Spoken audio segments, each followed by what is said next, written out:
Chrome Pipes and Pinstripes, episode 210, The Chris and Timmy Show.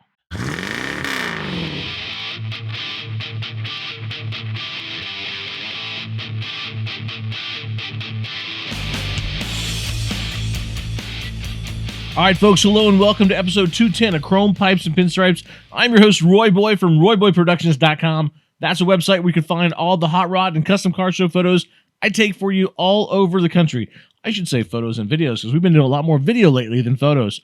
So this last weekend, I went down to Starbird, the Starbird Show in Tulsa. I guess it was 2 weeks ago at this time I'm recording this. I'm a little behind schedule here. We had a great day. We did a day trip down. Went down and saw the show, came back same day. Only about 2.5 hour drive each way, so not too bad. We really saw a lot of friends, and that's why I go to that show. I'll be honest, the car show part of it, I don't really enjoy indoor car shows all that much most of the time. And this show's got a lot of cars that aren't really up my alley. It's kind of a car show for all kinds of cars, and that's fine for most people. But I'm a jerk. I like traditional hot rods and custom more than anything else. And if there's not a ton of those, the car show part of it kind of lacks a little bit for me. There's a lot going on at the show. I got a lot of friends that love it, and I got a lot of friends that go no matter what, and so that's why I go. I go to see all of those people. We got to see a whole bunch of people. We got to have a really great time, and then we got to sit down for about 30-40 minutes with Chris Ryan from Ryan's Rod and Customs in South Carolina, and Mr. Tim Strange from Strange Motion in Tennessee, and two good buddies of mine. Also been on the show a couple times each, I think. And we just sat and BS for a little bit, and it was a lot of fun. Now, this was the first time I tried to do live podcasting with recording live video, I should say. And the audio got screwed up. So I'm doing my best here to make the audio sound good, but there's some noise you hear in the background, stuff like that. So bear with me on this one. It does get better for the next one, and I've already recorded the next episode, and I have a future episode past that scheduled, so there's a lot more stuff coming for you. Anyways, enough of all that stuff. Here's the Chris and Timmy Show. We're in a nondescript office at the Tulsa Expo Center, or whatever they're calling it this year, for the Starbird Show, but I've got two former guests on the show. We're going to talk a little bit here. We're going to record video. We're going to record audio. So with us is Chris Ryan from Ryan's Rod and Custom in 96, South Carolina. Woohoo. Which is the number of people in town and the name. And then also Tim Strange from, I don't know what town you're in. Lewisburg, Tennessee. Lewisburg, Tennessee. Just south of Nashville. Okay, just south of Nashville. Strange Motion. Both of you have been on the podcast before, so we can go back and listen to those episodes. Don't have the number off the top of my head, but that's fine. I'll put it in the show notes. What are you two doing here this weekend in Tulsa, Oklahoma? We're not here for the car show. I've got a pig in competition, and I'm hoping to win that blue ribbon. I believe he does. He's a part of it. I got the reference on that. The movie reference. Yeah, that thing you do. Yeah. So, You guys are part of the judging staff here for the show, right? Yes. Okay. Only if you're happy at the end of the week. Only if they're happy at the end of the week. If you're not happy, Tim did it entirely by himself. It was all him. Everything was Tim. But like 2 or 3 years ago, we got hired to run the whole thing. Had to build the classes, help order the trophies ahead of time, had to build everything. That's a big effort. Like, we didn't hardly sleep for almost 2 nights in a row. Of work. Like, ridiculous. 800-900 cars or something like that? They always say there's 1,000 or 1,100 cars. Okay. But luckily, only about half the people choose to be judged. Oh, okay. So there's a little indicator on... But we still have to look at every car to determine if they were to be judged. Yeah. Okay. Which takes time. And then to find each car. And then we have a list of cars, and they might not be where you think they are, or you have to search for them. I kind of remember you saying that I've been looking for this car for an hour and a half, and I cannot find it in the building. And then it turned out that maybe it just didn't show up on move-in day or something like that. Yeah. I have a new respect for judges. Oh, I bet. And then, unfortunately, the world of indoor car shows have bred people that almost everybody gets a trophy that's eligible for judging. Like literally. Yeah, 5th place in custom right-hand drive dune buggy, that's the type of thing. With an air-cooled engine. And unfortunately, that's what you have to do. So you go through, and like there's Mustang Cougar clubs, Corvette clubs. So you can't just say first, second, third in Mustangs because you've got 64 to... So we'd have a number, we'd go through judging, and my wife was running the computer system. It's like, okay, we need to split these Mustangs up, and you have to go look at them. This is a modern muscle. This is an old muscle car. This is a Pro Tour car. And you have to split it up because we might have by class and 40 year. Mustangs out there. Right, and there could be a 66 restored. There could be a 66 resto mod. Yeah, they probably should and be we in try to different split classes. them up you know. so it doesn't look like Yeah. you know, you don't get 11th place in 69 Camaro. So And that's actually harder 69. than actually doing the judging. Building that. Right. Well, I So remember you this year guys- we got a break. Yeah. Last year too. So this year you got things a little bit easier. You have a smaller class to judge, but I should say easier, I mean less footwork, but probably harder choices to make. We're just doing the fine 9. Yeah. Which there was Way more what, responsibility. 18 or 19 cars to start with. signed 18 up? cars. Whittle it down to 9. There was 4 of us, and we might as well throw Jack and Keith Dean under the bus too. If Okay. you're not happy, Jack Walker, Keith Keith Dean, and us two were the fine They 9. flash their phone We numbers did up on the had screen. Daryl, because we had Bob Fries with us. Mhm. So he was helping. He was Daryl's representative, Okay. is why he was out. And then we did ask a couple other industry type people, and hey, what do you think about this? And just to get their opinion. And There's some strong competition out there. there is. And I don't want to talk about them too much because tomorrow night's when the award comes out, and I don't want you guys to give it away. well, especially because people won't hear this till next week. But I don't want it to get too much into it. But there's some really nice vehicles And already whittled down to the 9. through the years, they've judged that. Some years I've been here. I've been in the fine 9 twice. Kurt, how many times you been? Did you ever win it? I never won it. I never Nah. won it either. Were you in the I got a participation trophy. once or twice? You were in the 9. It's nice to be nominated. Yeah. Yeah. So what you're hearing in the background right now is our buddy Kyle Davis from Okie Sleds destroying a set of tires down in the Hoonigan area.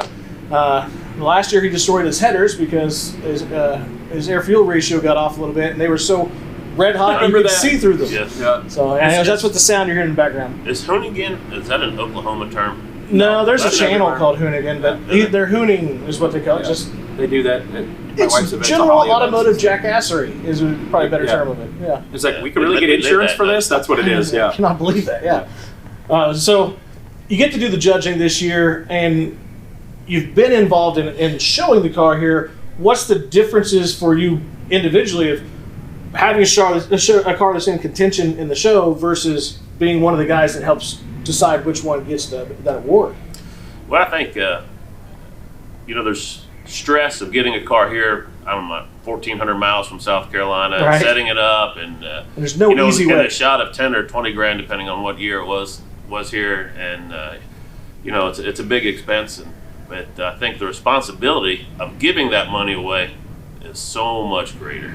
So you want to make sure you do a thorough job and listen to the story, know exactly how that car was built and where they sliced and diced and what modifications they did, and I think it's very important. It's And, both pressure and stress, and it's totally different pressure and stress.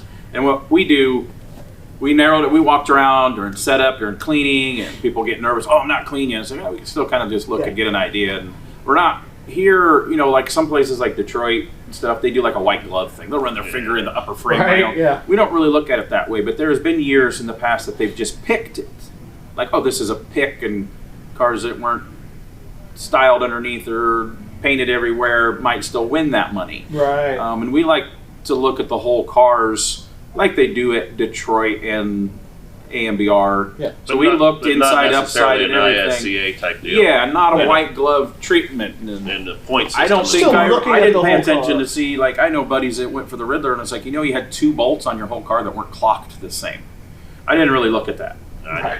But Yeah. that's what I'm some more places do. style. Or they, I remember I protected tires one time because in the Midwest we left the tire nipples on there, and I debuted a car at Pomona, a custom car, the Buick I built for the Hansons, and they're like, you didn't peel all these nipples off. And I go, we don't do that in the Midwest because California we do. So the dad, the owner, he sat there with a razor blade for 3.5 Oh my hours and gosh. trimmed Shut all those all little those titties those- off. Yeah, I always left them on. Yeah. But it's different. But we want to do a thorough job, and we narrowed it down to the 9. We did a ceremony on Friday night, narrowed the 9, and then today on Saturday we met with everybody, and we got up to 9 minutes for them to talk to us about the car, tell us a cool story, why they did it, modifications that we might have missed, Yeah. So that's pretty neat. That then they get nervous. We can look yeah. at things, but you always miss something on a car. Yeah. We can walk around the car and we can see fit and finish, but we might not know exactly what piece of trim was made or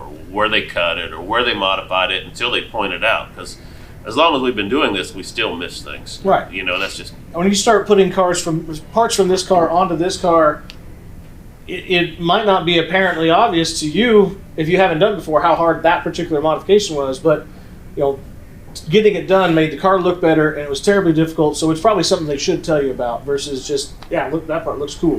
Like there's some cars out here that are actually. Chris pointed out one car. Hey, get down here. Look up. The door was open. Look up through the jam up into. You can see the back side of the front fender that you couldn't see unless you laid underneath the car, or you couldn't see it from looking in the engine compartment. Yeah. And the back side of that fender was cut and rub, block, totally bodywork, slick and smooth. The back side of stuff that you couldn't inside the rear wheel wells, the same. Yeah. Slick. Just as slick as unbelievable. Hey, there's some amazing machines out here, and you guys over the years have been building some pretty awesome cars too. When you're building it, obviously, you don't get paid for every hour you put into one of these type builds. I mean, if you did, I wish. You wouldn't have to do too many of them. You could retire. Yeah. So you obviously put a bit of yourself, time and money, and heart and soul into it. Where are places that you guys would say, okay, this is far enough on this part. I'm not getting paid any extra to do anymore, but I'm going to take it to this level because it needs to be at least here. I say almost to every car. Yeah. There's not an open. I mean, if you had open-ended budget and money to build. There is no such thing in my world. I haven't had that customer yet. I'm No. sure somebody has. And Yeah. some of the cars here look like they have. Oh, that's, and that's what I'm trying to get to is, you got a customer who's got a budget in mind, but there's something you're going to look at and go, I can't live with that. yeah, I got to finish this part out out a a little bit. I might not get paid different. for it, but I'm going to do this anyhow. Yeah.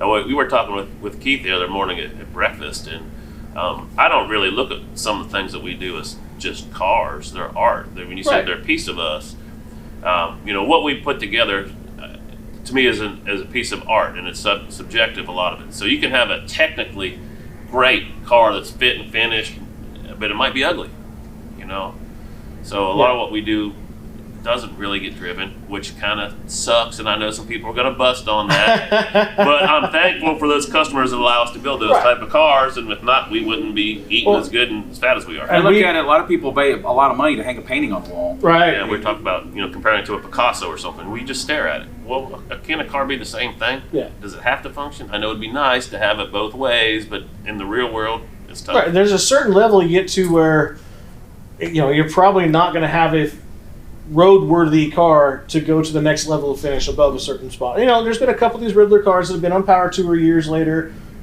JF is a good example. But JF's a good example. JF Lanier. Beat the snot out of his that stuff. thing, burnouts, and So there's a handful you see like that. There's other ones who are like, hey, that's never been over 5 miles per hour. It's got 1,200 horsepower in it, and it's literally never been off idle. But that's why this it's a beautiful industry car. is so good. I mean, I built a vehicle for an oil company for Royal Purple. Yeah. It's got 20,000 miles on it. You drive it was built to be a everywhere. driver. It's so much fun.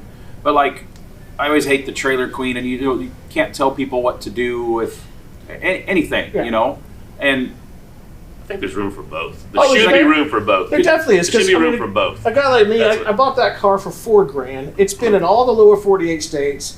If I were to buy a truck and trailer to pull it around somewhere, it'd be ridiculous because it's got rock chips, it's scratched up. But at the same time, I appreciate any of the cars in the Fine 9 out here. Right. That none of those guys drove here. A, it's winter. B, the car might be drivable, might be streetable, but at this point, it's in a show life, and there's nothing wrong with it being pampered. And then if they ever decide they want to run the tires off of it, they can afford new tires. we were sitting in the bar with some of the owners of the 9, and we asked them, what's your favorite car there? I think you asked him, and he's like, I like that. The guy was sitting by, he says, that's the car I want, that dude's car. It was like a flat top Impala sedan. I think it had Astros on it and pinline white walls. Yeah. This is a car in the Fine 9 out here. Yeah. He's like, it ain't gonna win no awards, but he says that's a car That's I would what I drive that thing every day, and that's The one, all these people appreciate everything. the one couple that's actually in the 9 and a killer car, and but they drove it for 5 years before 11,000 miles. 11,000 Oh, miles wow. per liter, and it looks fresh. I don't know how they did it, but They really I like can to drive mine clean. 11 feet and get rock chips and dirt on it. I don't know what they did, but it's badass. Yeah. There's no way it looks like it's 11,000 miles on it. It's You- spotless. Yeah. Yeah. Chris and I have had discussions over the years. Some of the Riddler cars that have won from 100 feet, don't make me want to see it from 6 inches. From 6 inches is where you see the amazing detail. But if it doesn't look, from 100 feet, if it doesn't draw me in, I don't care what it looks like 6 inches away. So you guys are kind of stuck in that position here. It's like, there might be a car out here that is detailed, perfect, and amazing build quality, but it just doesn't trip your trigger from 100 feet away. But I'm looking at these cars out here. I haven't looked at all of them, but a lot of them the opposite have both. is true as well. Yeah. You know, I think there's one in there. I don't know. Can we talk about the?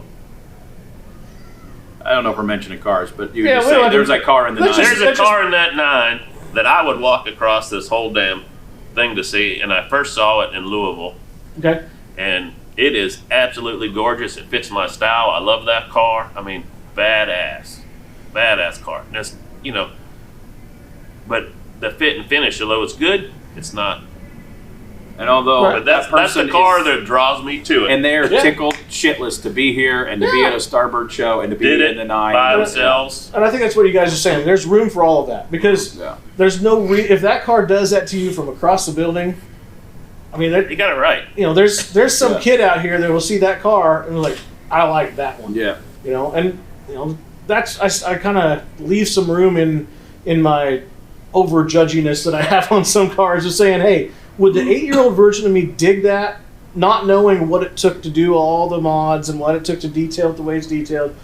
Just does it look cool Like I to a just kid? left and went to a race car guy's shop that also builds hot rods and Yeah. build chassis for cars that with torsion bar that's been AMBR contenders and everything. And I walk in and I went, ooh, I'm a Tri-5 guy too. I love Tri-5s. My Yeah. first car was a 55. He had this patinaed 55 Chevy. And I'm not a big patina guy because I paint, so I like stuff shiny. Right. It had the right ET 5 spokes on it. It had a stance, 4-speed car, old school Sun Tac, 327 dual quad car. And it was just like, that is cool. And you could tell it's meticulously put together, Yeah.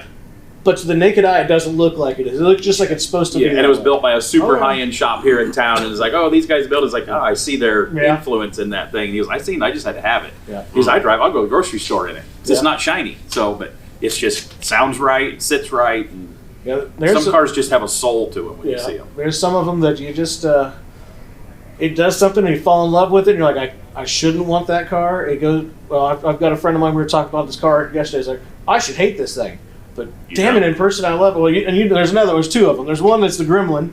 Yeah. On paper, I should hate the purple Gremlin that Mike Lowe did. I'm gonna Oh, tell but you, it's there's so a talented cool. dude too. It's so cool. You know, he did that entire car Yeah. himself. Yeah. He went to school to learn how to do interior and Yep. interior work and did that. And then he's a 49 good Ford dash dude in too. it. Yeah, Has he's he a great publicly guy. posted what he's working on now? He's got a bunch of Okay. pictures of He it. sent me some He stuff, keeps- and yeah. it is. It's another one. That Gremlin, I keep trying to work a deal on that Gremlin. Yeah, I'm going to trade him one of my I've never met that projects dude in in there. person yet. Right? I don't think I've ever met him in person. Oh, yeah. He used to work for a race team out in Yeah, Denver. Furniture Road Racing. He worked for them for a then while. he, yeah. Oh, okay. I was trying to get him to come to Carolina, and then he went elsewhere, but super talented. Yeah, he's a great guy. But I mean, on paper, if somebody walked in here and you didn't know anything about him and said, "Man, there was a purple Gremlin That's at Salina that was awesome," You'd be and like, not a I'm sorry, hot rod what? gremlin with white walls. Yeah, Yeah. with a 49 Ford dash and scallops, and it's just so cool. But there's some of those cars that are just like that. It's like I shouldn't like that, but I love that damn That's car. the baddest Gremlin, period.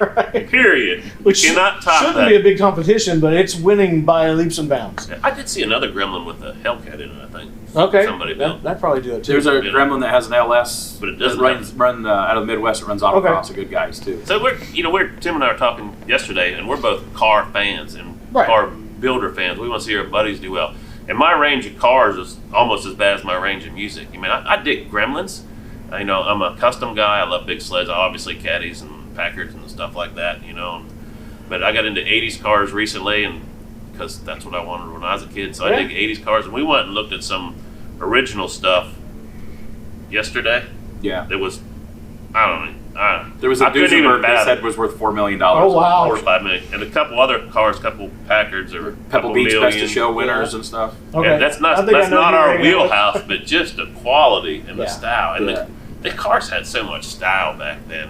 And So you mentioned getting into 80s cars. I mean, you're not the only one. Vintage Air just put out a G-Body Monte Carlo Vintage Air Surf It kit. So there's enough people out there. And I know they're working on, because I know the guy that prototyped the kit, they're working on an 88 to 98 Chevy truck, the OBS CKs. Yeah. Vinny Jared's coming out with a replacement kit for those. Yeah. Too. So the G bodies, I'm doing a G body now. So Right. Remember us talking about that in Kansas last week? All right. So I bought a Hurst Olds, a 40,000 mile Hurst Olds because I wanted one as a kid. And the best thing on that car is the shifter. Everything else sucks. I was saying the best thing is the sticker. So, it says Hurst Olds on Why is the it. shifter so cool? Is it like a pistol grip thing or something? Is it, or what's the? Because obviously I heard shifter in it. No, it's got the I forget what you call it. It's on brain dead here, like the 3 shifters where you can like the Lincoln style. Yeah, Cool. Yeah.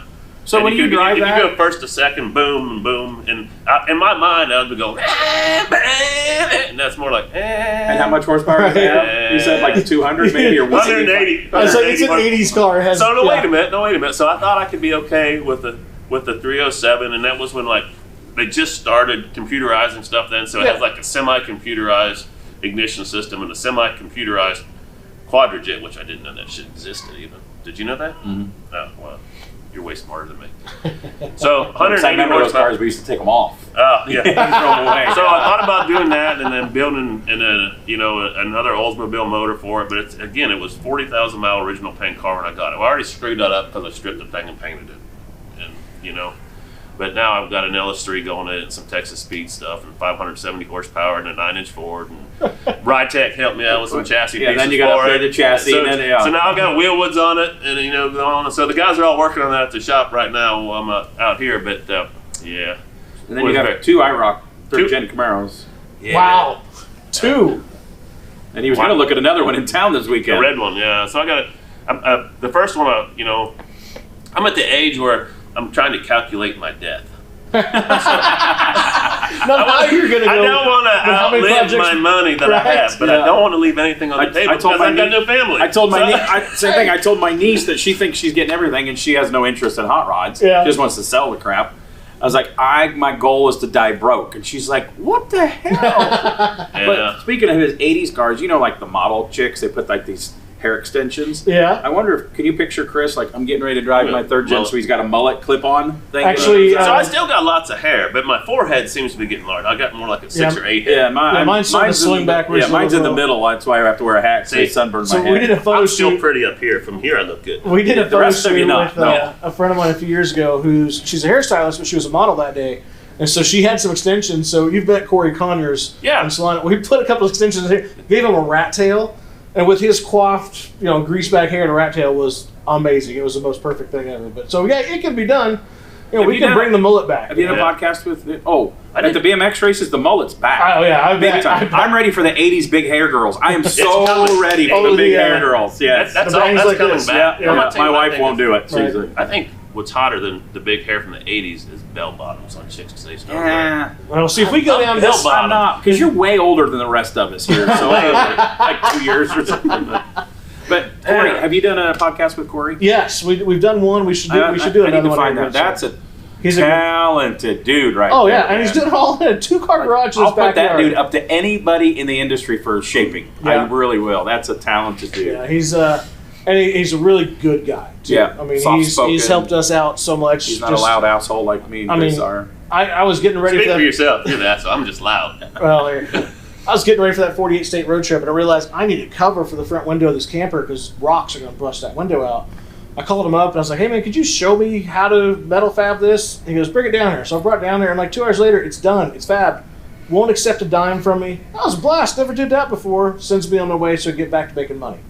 I'm like, dude, you don't have to do that. Let me buy you dinner or something. He goes, next time you come to town, I'm sure we've made it even at some point, but just the kind of guy just like, yeah, come on down. I'll take care of you tonight. We'll get that done. Most people in our industry are good people, Yeah. or they don't stick around. They don't have longevity. You can be a dickhead, but you're not going to last long, Right. and you won't go anywhere. You better be a good person in our industry because it's really small. Word gets around fast. It does, and it's a small world when it comes to the car world and the people. Let's talk a little bit more. So you've got a couple third gens at your shop that's going on. You've got your car, your Hurst Olds is going on. Yeah. What is going on in Tim's world? Well, I just kind of, SEMA finished a 65 Chevelle. Okay. Kind of real 60s hot rod for me. My dad, I've been picking away Oh, for yeah, the I've last seen the 3 pictures years. of that. Yeah, Mini yeah. tubbed, Halibrands, 505 big block, shoved back like a race car into the firewall, 5.5 inches, Z frame, palace seats.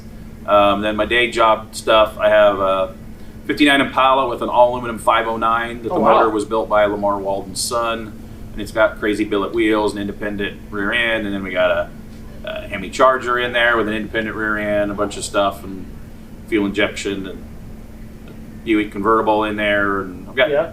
I work in there by myself. I have 8,000 square feet, and it is full. I think Yeah. there's 8 cars in there. And- 2 of them are for myself. There's one that we sold, blue C10, that's back for a new owner. Finish some stuff, put door remotes in, and change some things. And I have way too many cars in there. But yeah, I kind of work for just a couple of big collector guys, Yeah. and just kind of work. I think most of us don't have 100 customers. We have 10 or 12 customers, and they're repeat customers. So there's cars, that I've built 2 and 3, 4 for the same guy, and that's. And I never understood that. Bobby Alloway used to tell me that. He said, if you only build one car for that customer, you did something wrong. Right. And I go, Bobby, you got blinders on because you're working for big business. Because Bobby Alloway, to me, that's one of my mentors to look up. He's one of the super rad dude. Yeah. He's like, you ever have a question about the hot rod industry, business, call me up. He's that, Bobby's that type of guy. And I go, Bobby, you're working for guys that own this corporation and stuff like they can afford to have you build 4 cars, And it was usually up until like the last 5 years ago, I would one person with their dream car. Right. That's what you do, and that they put everything in it. And they don't plan on ever selling that thing. But now we've both got to guys that have the means and collections and stuff, and we still build. I still got a couple that's their one dream car. Yeah. And one thing I won't do if somebody comes to me and says, "Hey, in 2 years, what's this going to be worth at the auction?" Right. Yeah. I have no interest in that. Well, this is not a simple business transaction when we build a car for somebody. It's a relationship because we're stuck together for a year or so while we build the car. This is not a simple hand over the money. Here's your car. Here's the keys type deal. There's going to be conversations. We're going to be talking about modifications, paint, interior, wheel choices, how we want to do this or how we want to do that, and we're going to be on the phone and It's a similar discussion I've had with Mike Keller. He said, hey, each of these big projects I do is about a 3 to 4 year thing. I better like this person. Right. Because if you don't like him at the start of it, you're going to hate him at the end of it. Me and my wife's less involved now with my business. She helps with the billing because she works so busy. Right. Another part of the industry. That we usually meet somebody, hang out with them at a car show, go to dinner before we would build a car. Okay. I have another car. I forgot about that car in there. I have a 36 Ford 3 window that I'm going to do some stuff to. And we signed the contract before my wife met this guy. Oh, he's fine. He's super rad. I've hung out with him at like 3 events, and he's super cool. But that car, if you're a Hot Wheels collector, there was called the Neat Streeter. It was a 36 Ford blue 3 window that was chopped with the Ford and the red, white, and blue stripes on it. Okay. We have permission from Hot Wheels. We're building that car in real life. This that's guy's a cool. huge Hot Wheels collector. Yeah. And being able to use the Hot Wheels logos and everything. So Kragers and red lines and stuff like that. But yeah, It'll be a fun project. you're going to end up, if you're building a show car, you're going to travel with them. You're going to go to hotels and dinner. And life's too short. I've worked for some assholes. I You don't don't wanna work always for get assholes along. anymore. I mean, I've fired customers, and I've passed some on to my other builder buddies. I'm like, look, I just couldn't jihad with this dude here. Yeah. Right. He says, what should I do with it? I said, go see. And see, that is a thing, and that's what I didn't learn at the beginning of my career. You take in as much work as you could. Yeah. You work for some You're not- people that you can't aren't build them desirable, and that is a thing. I did another interview podcast here a couple weeks ago. As a young builder, don't be scared to fire the customer. People don't think about that. Chris said that you didn't get along with that one dude, and the guy you sent it to, they're getting along. Right. Not everybody's built to be buddies. Right. It's just human nature. So yeah, don't be scared to fire your customer. I was going to say, you guys have been around, not saying you're old, been around for a little while. He's old. But But we got to hurry up. But We got to get to the early buffet yet yeah, tonight, don't we? it's almost 5. It is dinner time for you, Chris. Wheel of Fortune's on. Oh, that's true. So, Again with the old jokes. it's too easy. So, He has I know more some. gray than I know, you do. and let's get a little I'm gray down looking here. at him totally different now, and I think I just That's- glanced again. I that's, didn't want to. I couldn't help it. I mean, So I know I got a call the other day from a friend of mine who's a builder. He goes, I'm working with this young upholsterer. He's been doing it for a couple of years. He does a good job. He's ready to try to level up his skills. He's ready to try to get to the level that I need him to be for these other projects I'm working on. And so I'm trying to reach out to a couple of friends I know that are kind of top of the heap in the upholstery world. And so what kind of advice can you give to some guys like that? Don't be afraid to fire a guy if you guys aren't jiving. I mean, I get that. Don't, and we've talked about this before. It's like, don't wait to bill everything at the end. Get progress payments. That's how you keep your doors open. Communication is so important. Like Yeah. I said, whether it's sending pictures back and forth and making choices and decisions. There's 1,000 decisions to be made in any car you build. Yeah, and we've been doing this a long time, but just the other night we were talking about what type of billing system you work. How do you get your labor sheets around and handwrite them, or a voice thing, or a computer program, and you just... And it's probably different completely for a one-man operation versus Chris has guys back there working on his cars right now. And I know a couple of builders I know here in the building went from 2 or 3 guys to now we have 10. Transition didn't go well. I mean, it was rough for them. Yeah, I don't know how you deal with 10. I've got 3 pretty good guys. Chris is making money as he's sitting here right now. That's crazy, right? Yeah, I ain't making money. I am not making money because all 3 of them are working on one of my projects. That's true. The customer is on hold for a little while, and Mike, who's kind of, keeps me in line in my manager type deal, and he's upset because I pulled him off of, we're actually doing a bubble top there too, and they've been working pretty hard on it. And so I pulled him off of that and said, hey, I really want to get this Hearst Olds done. I want that chassis and stuff in there. So what we're saying is the next time you do a podcast on the latest Ryan Rodden custom car, maybe we ought to have the real guys. Right. Yeah, we should probably talk to the guys who are actually doing the work. You just a stylist now? No, when I hung out with him for a couple of days during the 48 state trip, He's gonna punch me. he was working on the car. Yeah. And then we went to lunch. Then we went to a junkyard. And then we.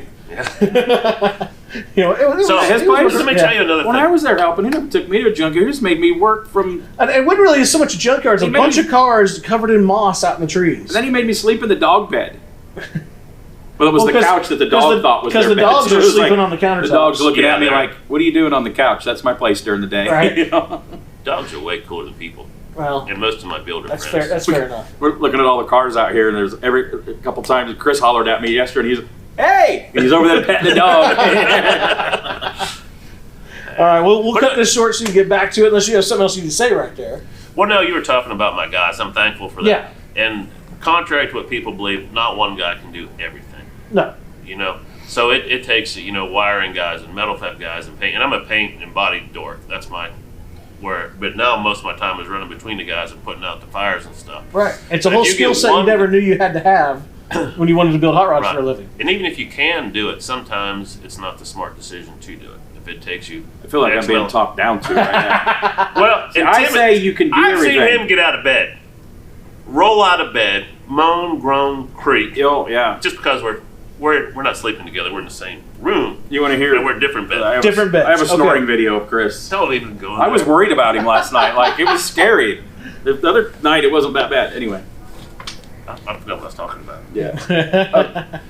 So don't be afraid to pass something off. Somebody like Mike Lowe, who did that Gremlin, man, Yeah. props to him. But when you're in business, and your business is to build other people's cars and their dreams, to make them come true, you have to be able to delegate. All right, here's my forte. This is what I'm good. Yeah. I'm a painter and body guy and metal shaper. Mike that works for me is a great metal guy. And I got guys that can wire and plumb better. See, and it's just way more efficient for me to move the car amongst my guys. And I'm a one-man shop. But I usually buy motors from either have somebody build the motors. So Yeah. I got Right. a motor guy, or I buy a crate motor. I've got a transmission guy, the rear end gear guy. You Right. got a wiring guy that comes in and does I most can of your do work. wiring, but I realize I don't enjoy it. So I've got a wiring guy that he posts toolbox organization pictures. So let me get this So clear. that's the type of even wiring though guy. I have a he's stereo only a guy. one-man shop. He has a guy everywhere else to do all his other shit. Yeah, but So Because don't like you make say- it sound like I am awesome. I do everything myself. no, I am. I've heard him say he's I am awesome. a very lonely person. That's why I talk so much when I get out in the public, because I can go for like 2 weeks without even talking to another human other than my cat or my wife. I go home for lunch every day, I've been and I'm just in there encouraging alone. dog too. Yeah, I need another dog. Dogs are cool. All right, so the rules are if you're starting your own shop, if you're going to be working by yourself, get a dog, maybe a cat, and don't be afraid to turn down some work. If you're not jiving with somebody, make sure you continually build them, not build up big bills all at once. Stay on top of your taxes. I know plenty of shops who've inadvertently ended up in trouble with that. You think, oh, well, no, I'll catch up this next quarter, and then something happens. So, but you guys, you've built a lot of cool cars over the years. You've done a lot of cool shows. Is there anything on your, either of you think about, like, okay, there's always a next car. What is the next car after the Hearst Olds for Chris? Oh, for me? Well, I have several of my own projects there. We usually have 6 or 8 projects for customer projects going on in the shop, but I have one that I've been working on 12 years. And it been that long? I think so. Oh my. Maybe 11 years. And trust me, it's going to be badass. I never finish it. So, and actually, one of my favorite cars here this weekend is Johnny's Gable. Yeah, that's beautiful. I'm doing a Packard someday for myself, and it's pretty much in metal, but I don't have it built in my head, so I can't, Right. Finish it. But that'll probably be the next big car for me. Yeah. And So you've just finished a project up for you and your dad. Yeah. A couple years ago, did the Corvair. Is there something else for a personal project that you're looking I at? actually have a weird kind of a what if Harley Earl and Bill Mitchell got together and built a concept car Okay. at the beginning of Bill Mitchell's career and the end of Harley Earl's career. It's a weird mix, think Tri-5 concept car. Okay. I was working on it. The floor's done. It's a roller. A lot of the stuff's done on it. And then I decided to finish the Chevelle for me and my dad. Yeah. So I lost my mom a couple years ago, so I wanted to make sure before something happened, I wanted to get the Chevelle done for me and my dad. We had a lot of fun doing that. We lived 9 hours apart. We come and spent a couple of weeks here and there. We just shut down, didn't work on customer cars, worked on the Chevelle for me and my dad. And then I have always wanted to build, still at the barn at the house, a 40 Merc. Okay. Traditional tail dragger with some mix of stuff. He's got a check on a motor next week for me.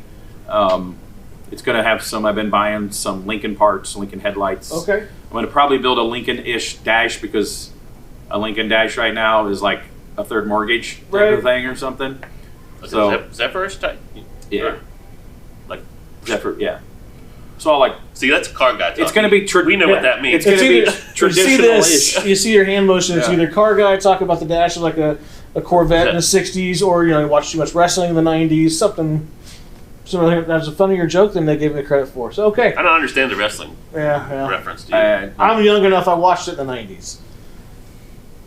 Do you remember the 90s? I remember the Not 90s. your '90s. My The 90s. '90s. My 90s. Oh, not 90 years old. Again. No. All right, guys. So where can everybody find you on social media, like Ryan's Rotten Customs on Instagram and Facebook? Right, Ryan'sRodCustom.com, Instagram and Facebook, Ryan's Rod Custom, Chris Ryan. And you've got a car in the KKOA part of the Hall of Fame, in the custom part of the garage in Salina, Kansas, the new museum there. So that museum is awesome. Go check out the Scarlet Lady. That museum out. So the car that I have in there is a 56 Continental I built a few years ago. It was a grade 8 car. And the motor that Tim was referencing, or engine, is electric motor? Electric gas motor, is yeah. engine. I think I got that wrong, didn't I? Yeah. Yeah, well, I know what I meant. So the engine out of that Scarlet Lady is the one Timmy's going to. Oh, okay. Gotcha. The I original wanted just one the out valve covers, and he's like, I think I can get that whole motor for you. There you go.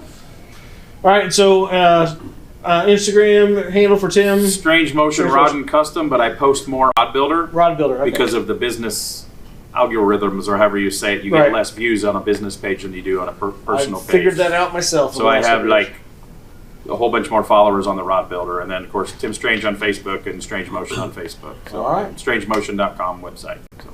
Well, guys, thank you for taking time out of your weekend to BS with me for a little bit in this just gray room, and I appreciate it. And we'll put this out to the world so they can see it on YouTube and hear it on the podcast. And just appreciate it, guys. Thank you what you do for us. I mean, so many times I'm traveling across the country with a cans or something, and I turn on Chrome Pipes and Pinstripes and listen. And I work by myself in the shop, so I listen to it in the shop all the time. Well, I listen to a bunch of podcasts. It's a very big ego stroke for me. Thank you. You do a good job. You really do. Appreciate it, guys. You're a fan and you're into it too, and thanks for putting pants on for us today. This time. Yeah. I think I just glanced again. There's no promises next time. All right, that's it for now. Well, I'm being reminded to do a line, but I usually don't do that to the end of the show, and I'm going to do a monologue after this typically. But so until next time, stay safe, don't die, and I'll see you at a show. She loves when I say that. Did you write that for him?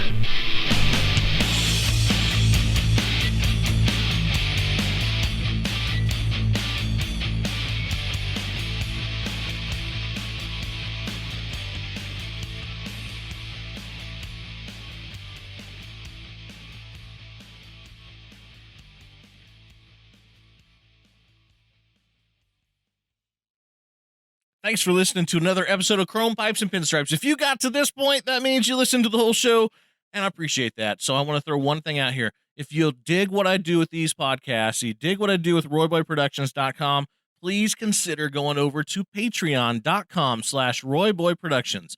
PATREON patreon.com/RoyBoyProductions. That's where, if you feel like it, you can say, hey, you know what? I'll throw Roy Boy $1 a month or $5 a month or $10 a month because I appreciate what he does. Talking about myself in the third person sounds really weird. So, forgive me for all the weirdness here. If you dig what I do, please come over here and help support what I do, because it takes a lot of money to go to these events, to stay in the hotels, to buy this expensive equipment. All of my equipment is getting pretty old. So the podcast recorder right now is held together with just prayer. I think that's the only thing making it continue to work. And I will need to buy a new one at some point this year, and they're quite pricey. So I'm not trying to complain, just saying thank you for all the people who have helped me over the years by buying hats and shirts and stuff. I'll have new shirts out this year. And in the meantime, you can go over to RoyBoyProductions.com, check out all the stuff I have there. If you feel like throwing a couple dollars a month at me, I really would appreciate it. It's patreon.com/RoyBoyProductions. And I'll work out some stuff that the people who donate there get a little bit of heads up and get some stuff ahead of time. All right. Thanks for listening. Have yourself a great day. Bye-bye now. Well, somebody's got to ride this dinosaur.